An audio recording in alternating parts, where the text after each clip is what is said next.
Hi, everyone. Good morning and welcome to our live student webinar. Today's topic is going to be Plants Across Time, California Native Plants and Fire Resilience.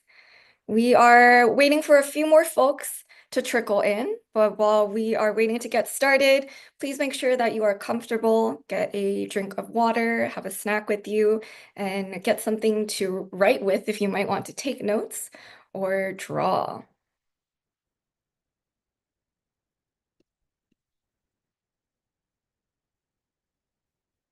I'd like to get started today by introducing who we are. My name is Ashley. I work at the La Brea Tar Pits and Museum. And although you can't see all of us, we have a wonderful team working behind the scenes today to make our webinar possible. So I also have joining me today Maya, Cassie, Julie, Diana, and Amanda. And we're all so excited to have you here with us today.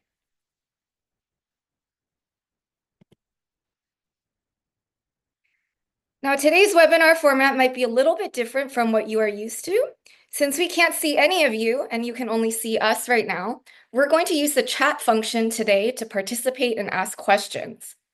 During the presentation, if you're watching on Zoom, you can click on the chat box to type in a question or ask your adult or your teacher to help type in a question for you that we'll try to answer at the end of the presentation. Your chat box might look a little bit different depending on what device you are on right now. So if you're on a tablet like an iPad, your chat button will be in the upper right-hand corner. If you're on a computer or a laptop like a Chromebook, or you are watching on your phone, your chat button will be on the bottom in the middle. Type your question directly into the chat for us to see it. Your question will only be seen by the museum staff who are running this Zoom right now. The chat box is currently closed, but we will open it up as soon as we start the presentation. We ask that all of our friends joining us today only put questions or comments related to the presentation in the chat. This helps us to make sure that we can get through as many of your questions today as possible. To respect our panelists and our staff assisting with this program, we also ask that we all use appropriate language today in the chat.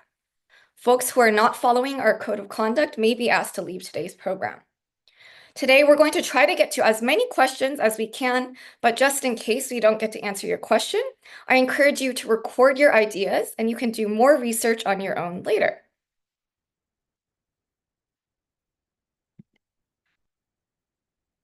Now, in just a moment, we are going to hear from Tawny de Guzman from Community Nature Connection, our special guest speaker today. I want to give you a little introduction. Tawny serves as the Nursery and Restoration Manager for Community Nature Connection's Elyria Canyon Park Nursery Project, where she oversees activities related to habitat restoration, wildfire prevention, and community outreach. She aims to create an educational and restorative safe haven for Angelenos who have faced systemic barriers to their right to access the outdoors. Tawny is committed not only to nurturing the land back to health through native plants, but also to supporting a community that is passionate about regeneration, intersectional justice, and land reclamation. I'm going to stop sharing my screen so we can meet our presenter today, and you'll see me again in a little bit. Hi, Tawny. Help me welcome. Hi everyone, nice to meet you all.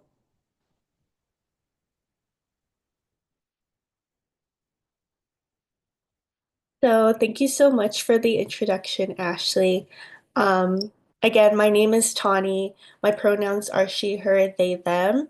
And today I will be going over the following topics. So firstly, how did plants evolve and become to what we know them today?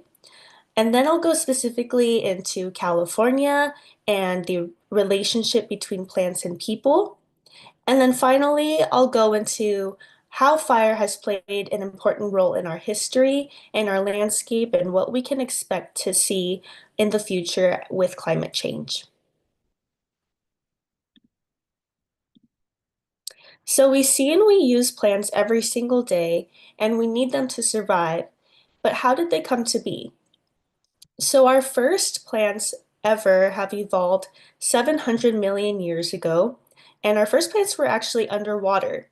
So they resembled what we see today as algae, and then they gave rise to mosses, liverworts, hornworts, And then 200 million years after that is when we finally get to see plants on land. And so, with that transition from plants underwater to land, we need to see adaptations in plants in order for them to be able to survive in this new environment. And so, for that to happen, we see adaptations. And what an adaptation is any change in a living thing that helps it survive in its environment.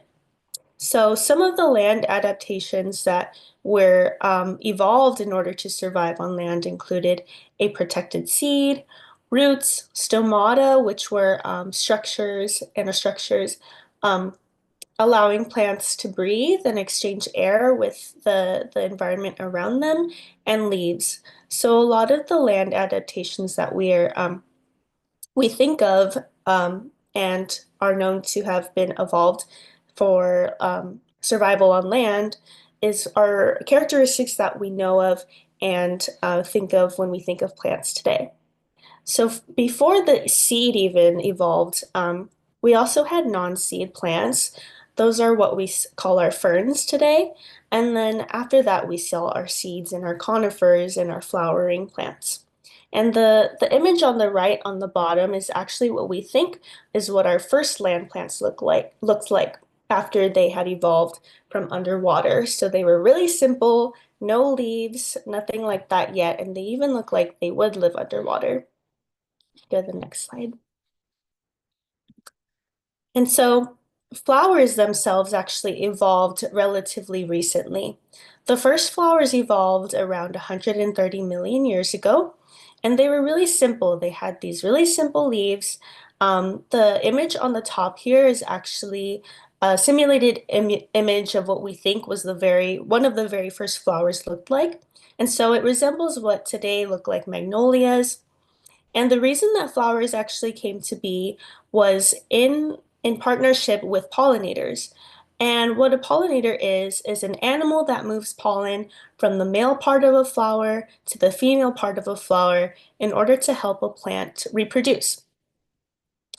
And so flowers were able to attract different pollinators with their greater variety of shapes, sizes, and colors. And so that's the reason why we see so many different colored flowers, so many different colored or shaped flowers out there in the world, is so that they were able to attract these different butterflies and bees and flies.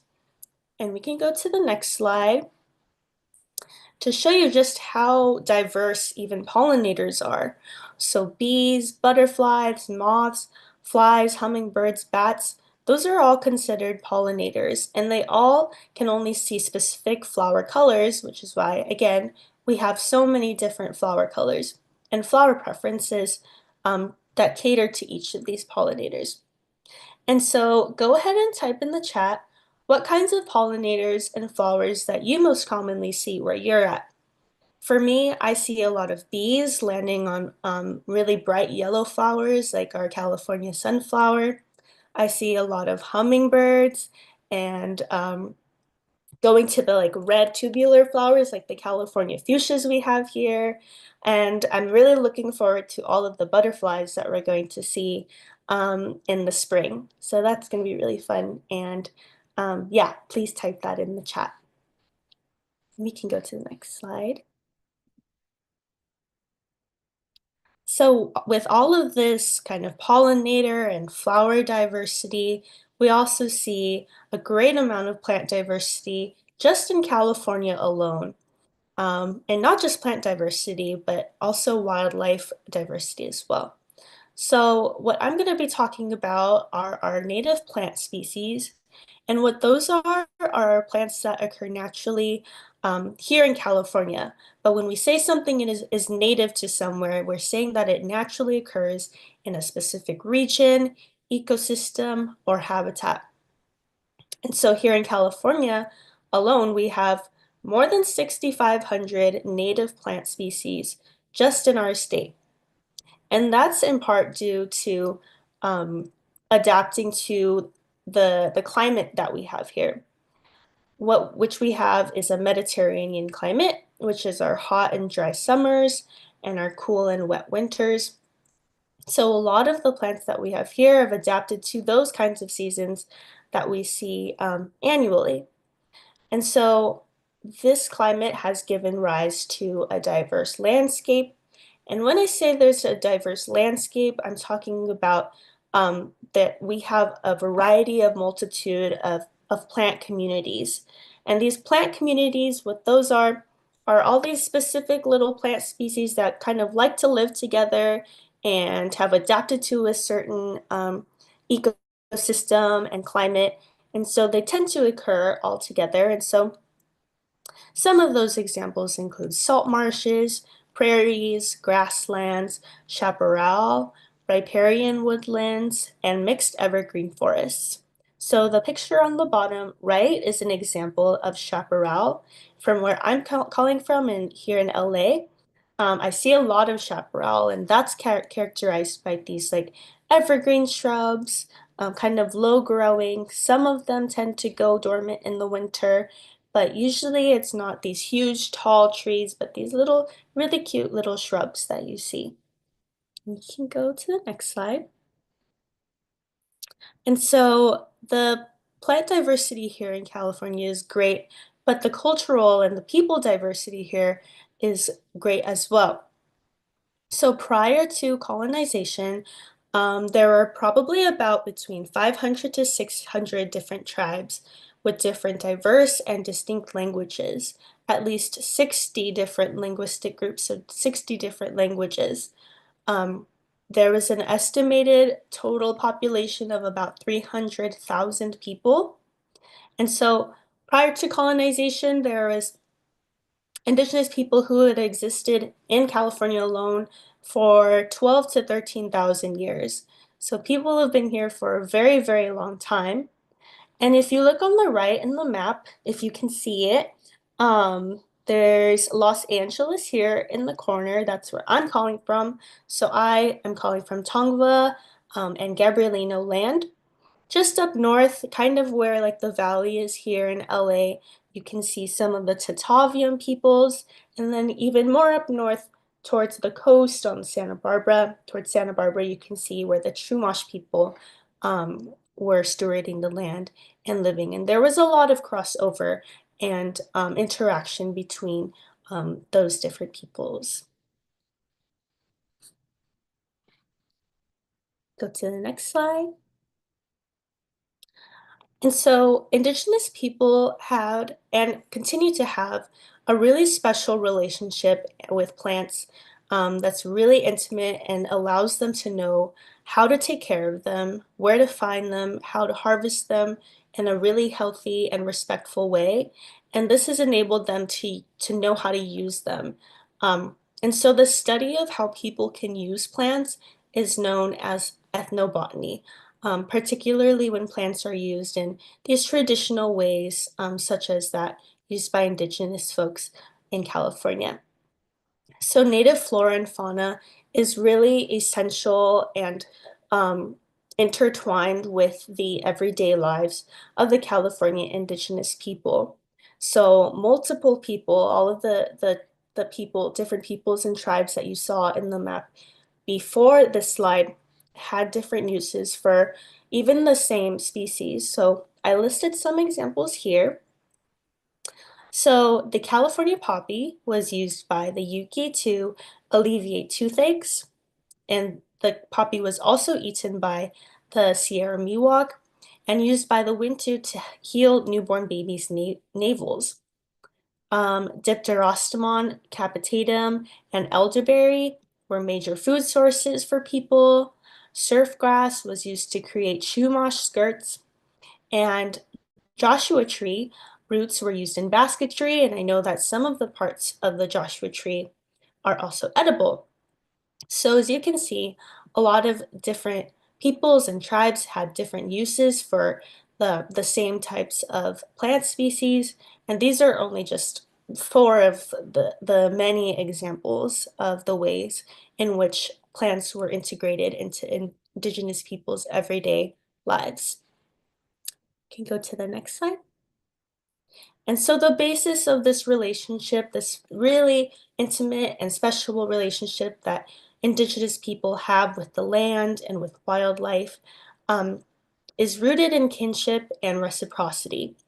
So that has led to this land management and these culmination of knowledge called traditional ecological knowledge, which is kind of the basis of our historical and our current land management practices, even if that is not acknowledged.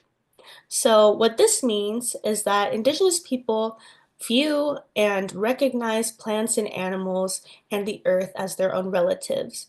And when you have a relative or a loved one, the natural thing that you want to do is take care of them and appreciate them and make them feel loved. And so that was a really central part of taking care of the land, is taking care of the land means that it would be able to take care of you back. And so there's that idea of reciprocity. And so prior to the colonization by the Spanish, indigenous peoples tended to the land for thousands of years through these different types of processes known as harvesting, propagating, pruning, sowing, and weeding. All of these things kind of culminate and define and help um, contribute to overall traditional ecological knowledge. So on the right here, you can see Sarah Knight, a pomo weaver, creating a basket. And so they used plants not just for eating, but also to create tools and art.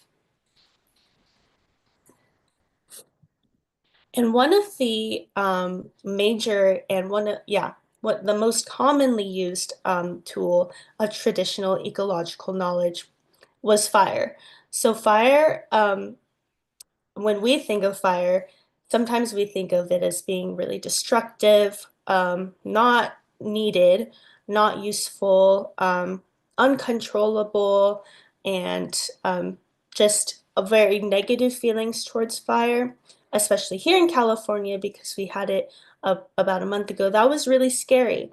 And so this is kind of like a different idea to what people now think of fire versus how it was used and is continued to be used by indigenous people. So fire was used and purposely set in landscapes in order to do multiple things that were actually beneficial to the land, such as removing dead plant material and creating room for growth, increasing abundance of edible plants, maintaining specific plant communities that actually need fire and um, thrive from fire. Fire reduces insect pests and pathogens. It also increases food sources, not just for people, but for wildlife.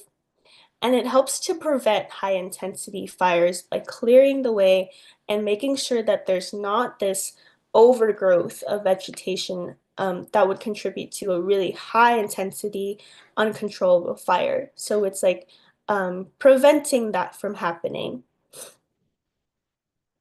We can move on. And so when I said and mentioned that some plant species and plant communities have adapted to fire, that is because we have this natural history of fire in California. So fire naturally occurs here, and the most common source of that having happened before people were here was lightning. So indigenous people took note of that, and they saw that our landscapes had adapted to fire and were able to apply it as a tool. So these plant communities, including chaparral in Los Angeles here, have plant species that actually need fire to thrive. Um, and so we can go to the next slide.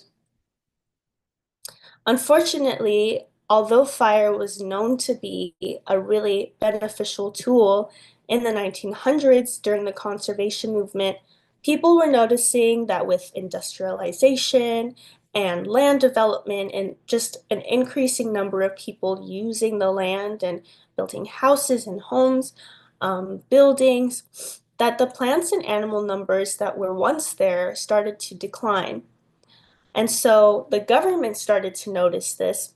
And so, as a response, they became very anti-fire because it was seen as destructive, and they wanted to conserve the land and make sure that we were saving the plants and animals from decline.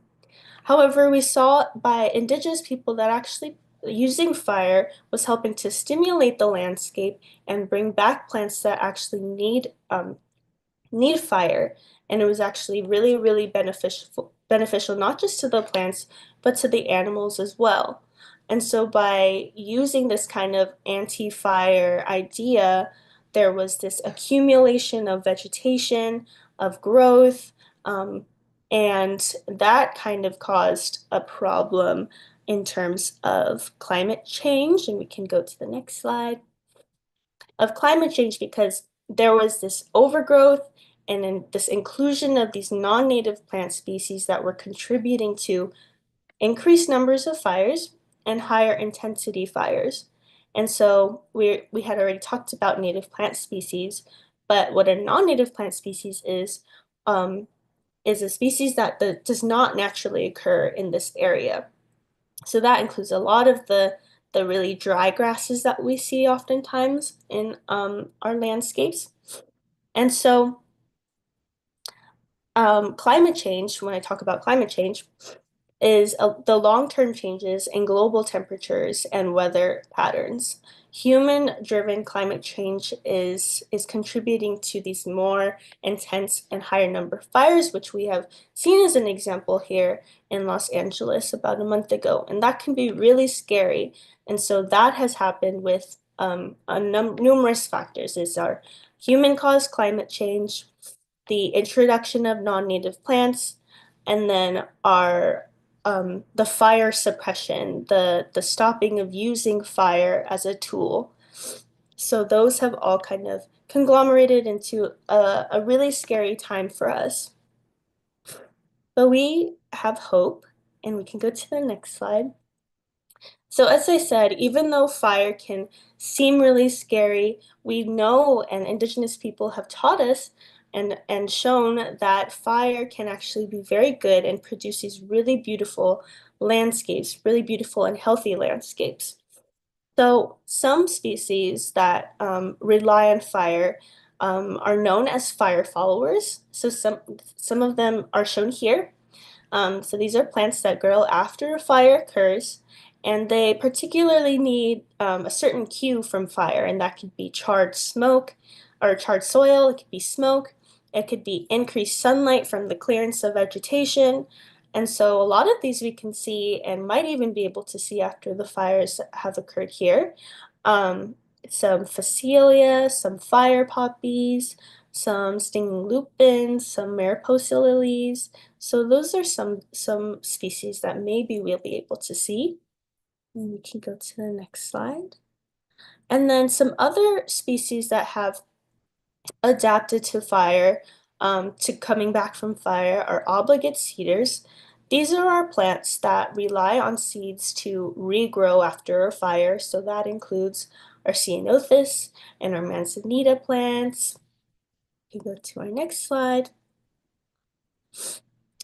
We also have our obligate resprouters, which are our plants that rely on resprouting to recover from fire. So not seeds, but they'll resprout from like their branches or from some existing roots underground.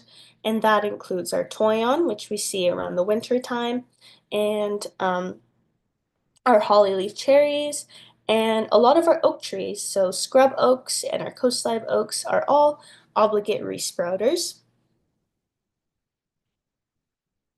And then finally, we have our facultative seeders.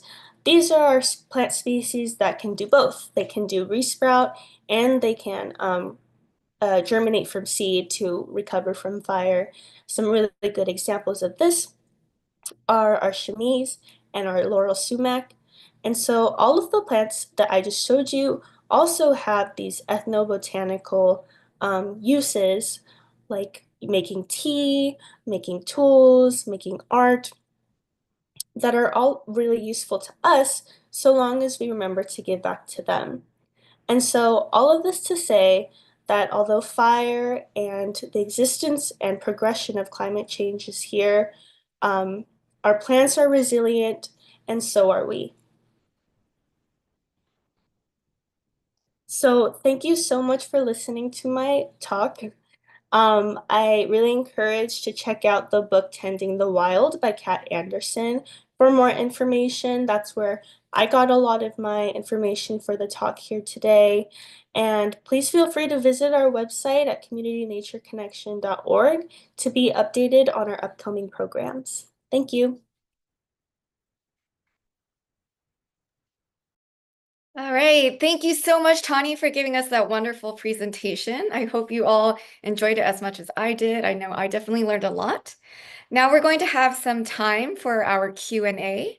I see that a lot of folks have already been asking questions in the chat, but if you haven't had the chance yet to write down your question, please take a moment to type into the chat box a question that you have for Tani about anything that they talked about today or their work.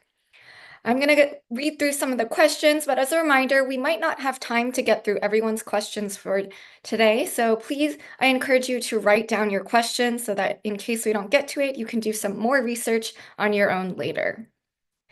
So let's get started.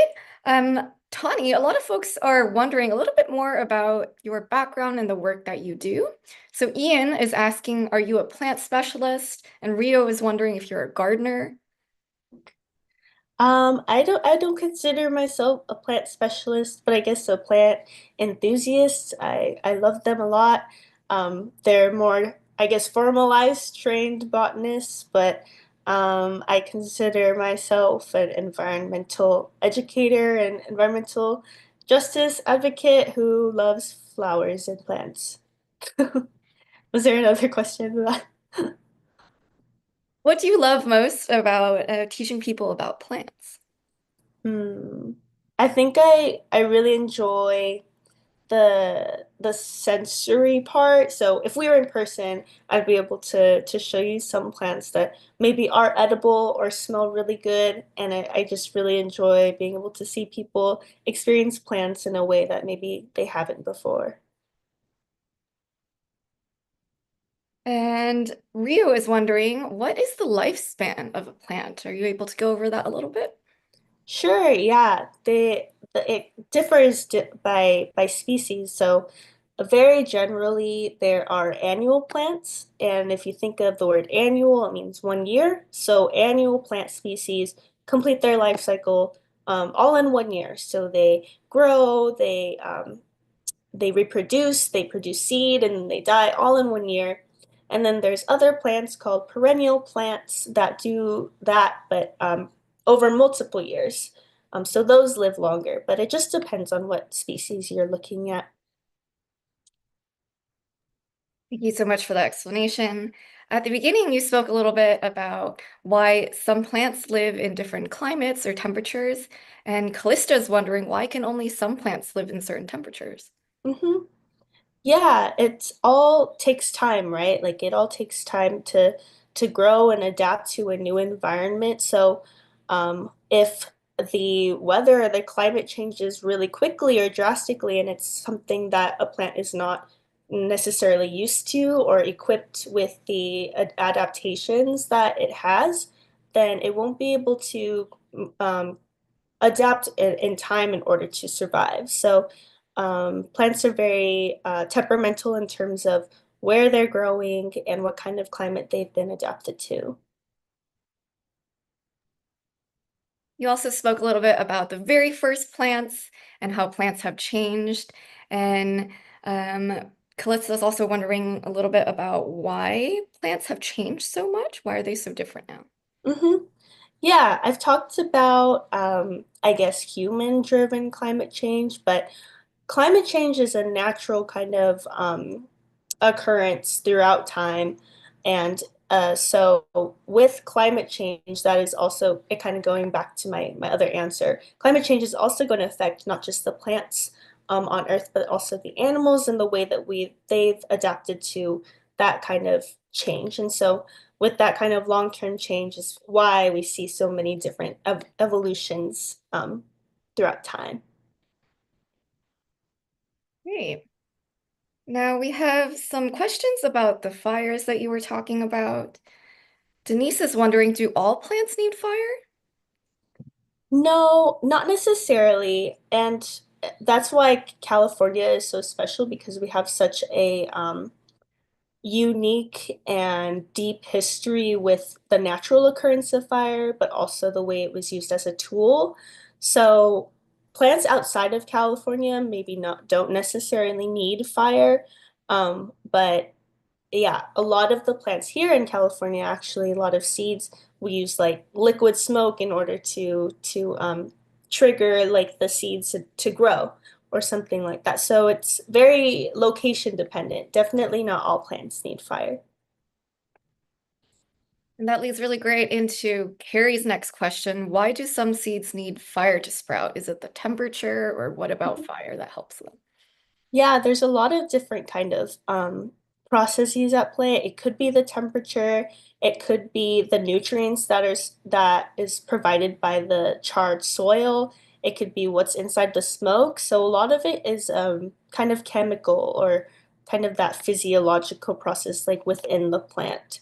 And then one of the other things that was written down as well was kind of after a fire comes through, there's more shade or more sunlight available because things were burnt down. And so the lower growing plants, the seeds buried on the floor, um, are triggered by that more available sunlight. And so those sprout.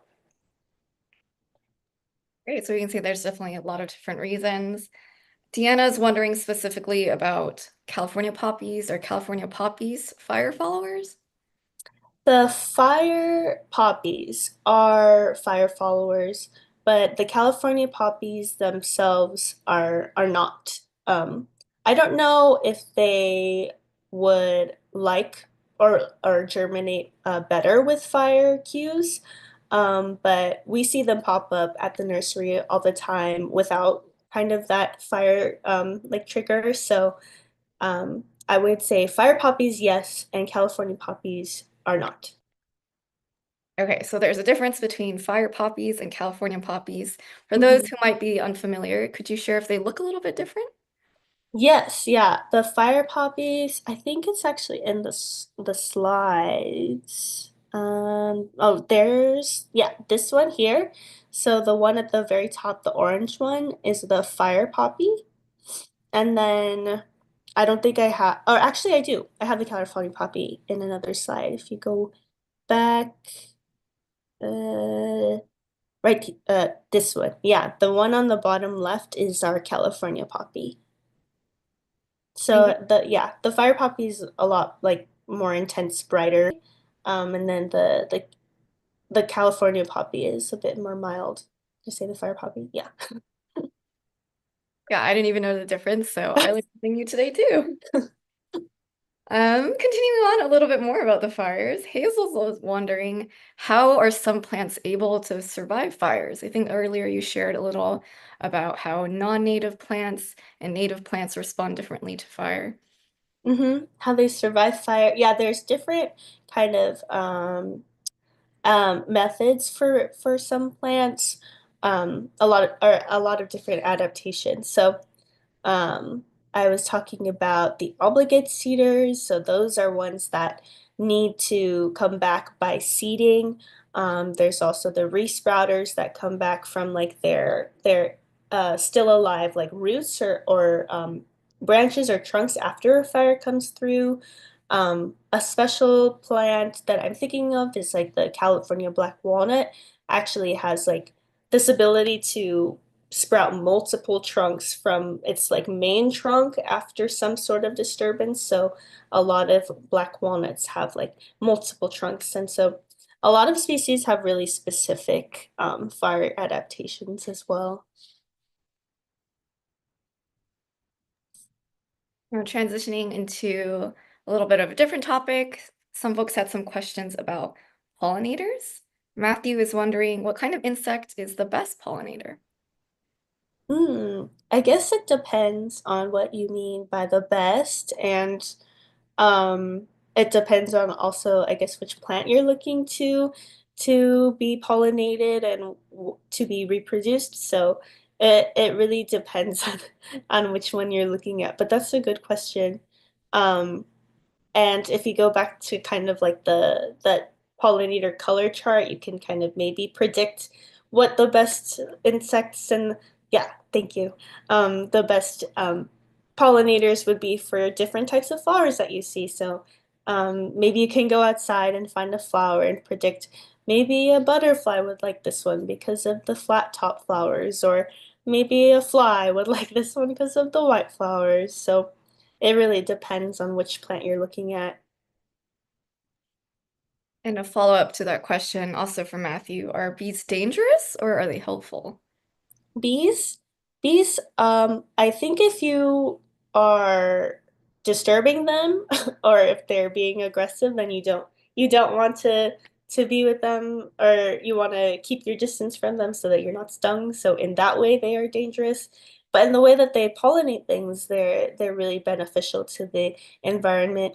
And especially our native bees. We have these native bumblebees that are really fuzzy and cute, and they're like this big, and they actually don't sting, so those native bumblebees are really cute, and I really like those a lot.